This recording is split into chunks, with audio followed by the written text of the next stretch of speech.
Hey guys, Taki here. After looking at the most expensive handheld on the market in my last video, I thought that it would be a good idea to now look at one of the cheaper ones. I did a video on the R35S not that long ago, and a couple of people were asking me to try and find if there were any other hidden gems at a cheaper price point. At $15 less than the R35S, this one might be a contender. This is the M17, which is a pretty stupid name for a handheld, but let's try to find out if it has any redeeming qualities. I did have to adjust the brightness a bit for this next shot, but here's what my system looks like after doing a lot of work under the hood. Now that we've got it ready for the video, let's get started. The M17 has a couple of different SKUs on offer. The cheapest listings that I've seen have this at around $35 with or without shipping, which puts this just a bit behind the current valued champ, the R35S. In terms of specs, this guy hails all the way back from 2024. It's got an RK3126 processor with a Mali 400 MP2 GPU. We have a whopping 256 megabytes of RAM and 4 gigabytes of eMMC. That last one is important, and we'll talk about why at the end of the video. My device shipped with a 64 gigabyte card that houses a ton of ROMs and a few applications. Our screen is a 4.3 inch panel with a resolution of 430 by 272. Powering all of this is a rather small 1500 milliamp hour battery running on a lockdown version of EmuELEC.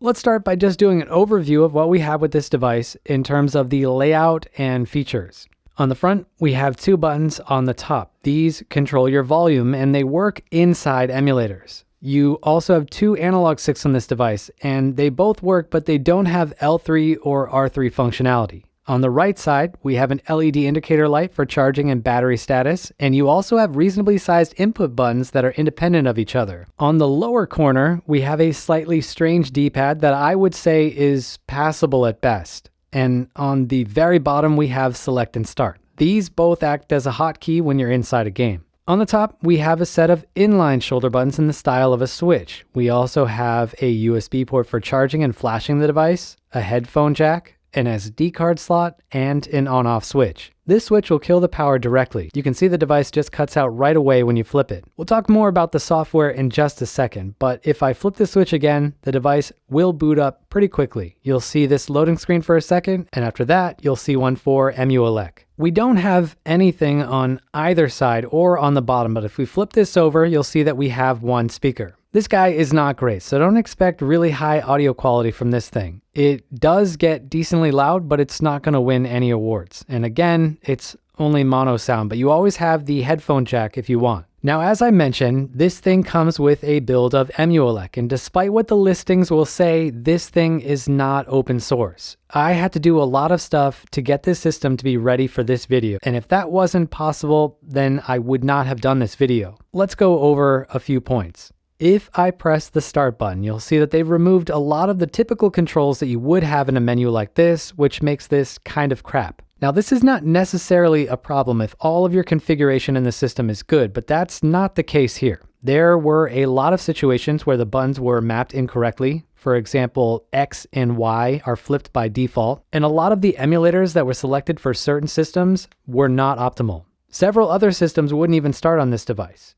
And the list just goes on and on from there. In these situations, for cheaper devices, usually you'll have manufacturers that don't want to open source their device because they're worried that somebody else is going to just come in and buy the same hardware and undercut their price. You'll usually see behavior like this from some of the other bigger companies that recycle old e-waste into a handheld. All of that isn't the end of the world as long as the company is willing to fix the issues on their own. They could fix it by either making the changes that are given to them, or they could do a software update that unlocks the system to allow users to do those changes themselves. Well, these guys weren't interested in doing either of those. And that's kind of where I had my Last Dance Michael Jordan moment, where everything becomes personal to him. Basically, you don't want to open up the system so that way it can be fixed and make it into a better product. So I'm going to spend an absurd amount of time trying to crack it open to try to fix it myself in spite of you. What we have now is that same EmuELEC system, but I've changed almost everything that I could, and I would say that things are pretty decent at this point. If we go into Game Boy, for example, I'm just going to find a random game and launch it. The first thing that you'll notice if you've seen this device before is that I've changed the scaling on this system.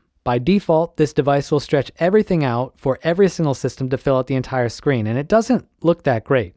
Partially because the screen is not that great, but also because you're stretching out stuff that wasn't meant to be played in 16:9. So by default, I made every single system use the actual aspect ratio that they were supposed to use, and you get something that looks like this. But let's talk about the screen. If you look at the front of this, you'll see that it has a plastic cover over the screen. Besides having the terrible M17 branding on the side, this doesn't look that great. Now, I did notice some unfortunate aspects of this screen after doing this, but I think it makes the screen easier to use if you just remove the cover. This is how it looks after that's done. It's not great, but it is now in a place where you could 3D print an edge that allows you to use a glass cover instead of a plastic one. That's a mod that I'm currently considering, but I do think this looks better than it did before. I'm going to do the rest of the video without this on, but I wanted to explain why to answer any questions that I would get if I didn't say this. Now, this screen has a couple of things that we need to talk about. The first thing that we need to mention is that this screen isn't exactly centered. Now, if you're doing what I'm doing where I maintain aspect ratio, this could be fixed in software by just pushing the image over to the right to make the entire thing centered. It's a strange situation. On paper, this is an aftermarket PSP screen that they have adapted to work for this device. And it's also important to note that it's not a very good one. You need to be in pretty good lighting conditions, especially if you don't want to remove the plastic cover. The screen just isn't super bright at its maximum level, and the colors are lacking. When I go back into the menu, it makes it a bit easier to see what I'm talking about. So this border down here is the normal one, but this extra padding on the side here is super awkward. This is something that I wasn't able to notice with the screen cover, but the screen cover border is actually bigger on one side than the other. If you saw my video on the PSP in 2023, you'll know that I removed the front shell from that one too. This is something that I think is worth doing when you have those plastic covers. I still have a glass cover that I could use for this, which means that I also have one that I could use for the MS-17 if I wanted to. I'm not too worried about damaging my screen without that plastic cover when I'm in the studio, so there's no rush for me to do that mod. Since we have a PSP screen, it would probably be a good idea to compare it against the PSP. These are the models that I bought used for that video that I did. This is a PSP 1000 that has an IPS screen mod with the plastic cover removed. This is an original PSP with a stock screen, and this is a PSP 2000 with the stock screen and the cover removed. And out of all of these, the M17 is the closest to the PSP 2000 that I have, but it doesn't have the ghosting issues. The PSP 1000 with the IPS screen is still by far the best out of any of these.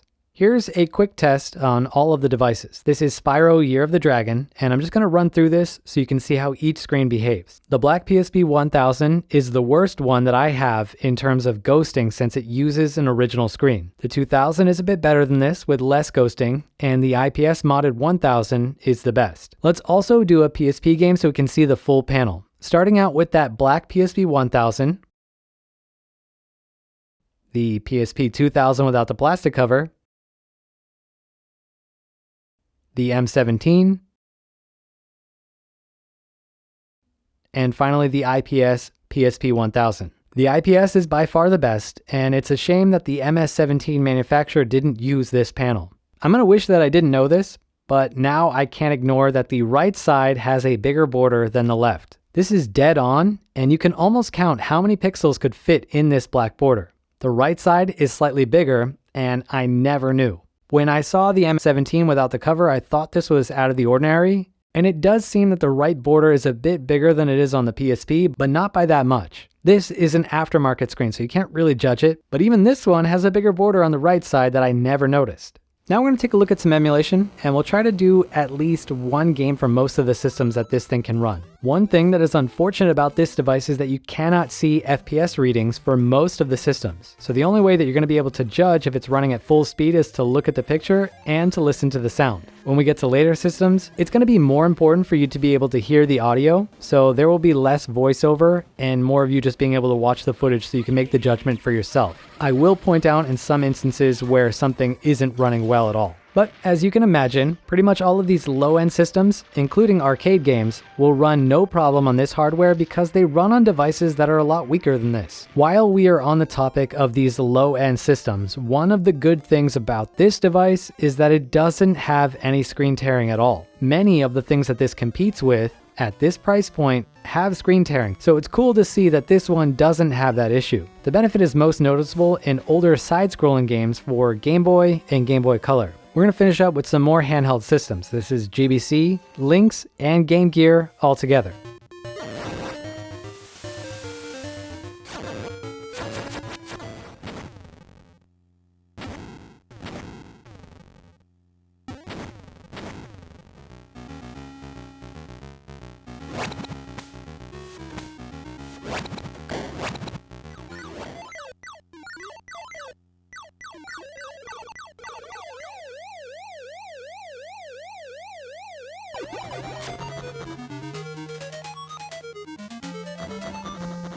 From this point on, we're loosely going in terms of the demand of the system that we're running. So it's going to seem a bit awkward with how we jump around, but this is Genesis, and Genesis runs pretty much flawlessly on this device.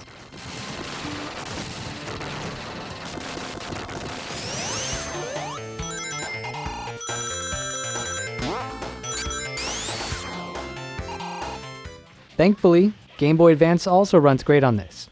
We're using the MGBA core here, so even if this weren't running that well, we could jump down to GPSP to improve things.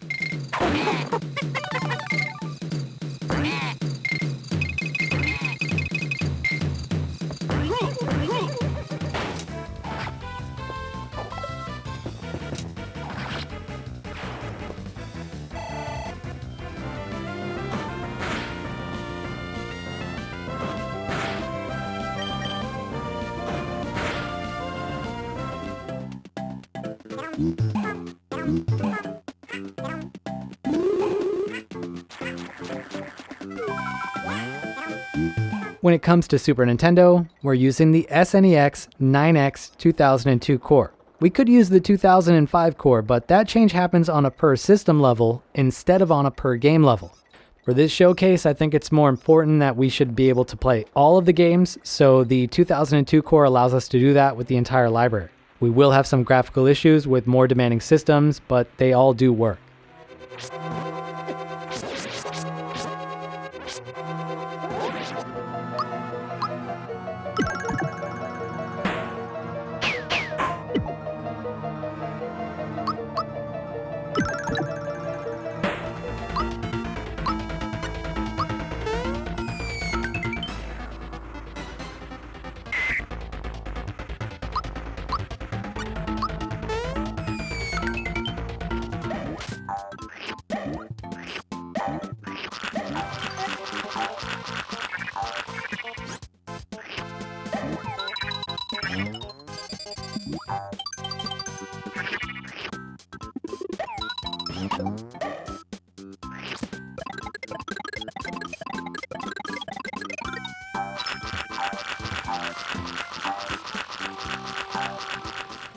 When it comes to PlayStation 1, we can run almost all of the games except for heavier titles like Bloody Roar 2. This game has some slowdown, but the vast majority of the library will run without a hitch. In some instances, we could increase the rendering resolution for lighter titles, but there's no reason to do that with the resolution that we have with this panel.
Given that we have a PSP screen, I did want to test out PSP emulation.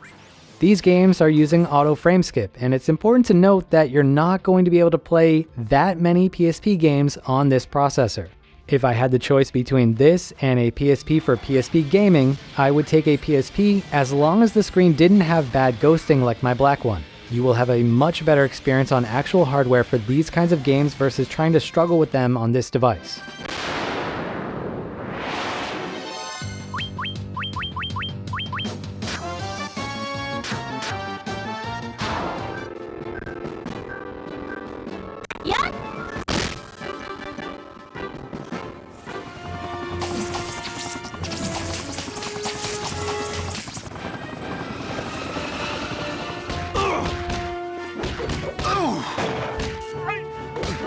Nintendo 64 is a system that doesn't really run well on this, and to be honest, our hardware is not up to scratch for this kind of system. These games technically are running, and some of them run better than others, but generally speaking, they're going to run pretty poorly on this hardware. That might be able to change in the future, but I would not expect to see any drastic improvement from how things look at this point.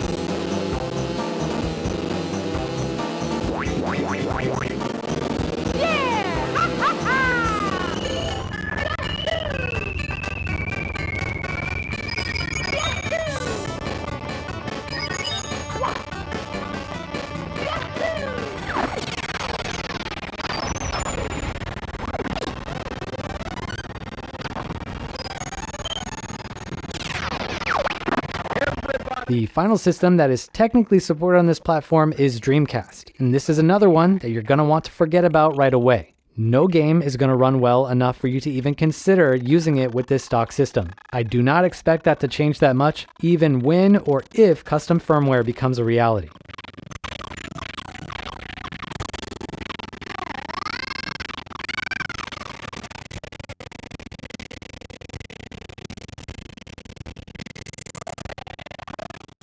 So everything that you just saw is with the changes that I've done to the system, and I have a GitHub page with some of the things that would be more useful to anyone thinking about building custom firmware for this. This thing is a poster child for a device that needs some custom TLC to help it shine. Basically, this thing could be a lot better if it had more competent custom firmware that didn't lock you in. On my end, I dumped the DTS after dumping the internal storage. I've messed around with UART with some issues that happen after the kernel boots, and I've done a lot of custom changes and additions to the stock system that runs from the SD card. Sometime in the next few days, I'm planning to upload a better stock SD version of what I am using so that end users of this device have a better starting platform while they wait to see if a developer wants to pick up this hardware. If you want to work on this platform and you have a published history of working on other handhelds, I could probably get you a developer unit, but the important stuff is already on GitHub and you shouldn't need a device to do the porting.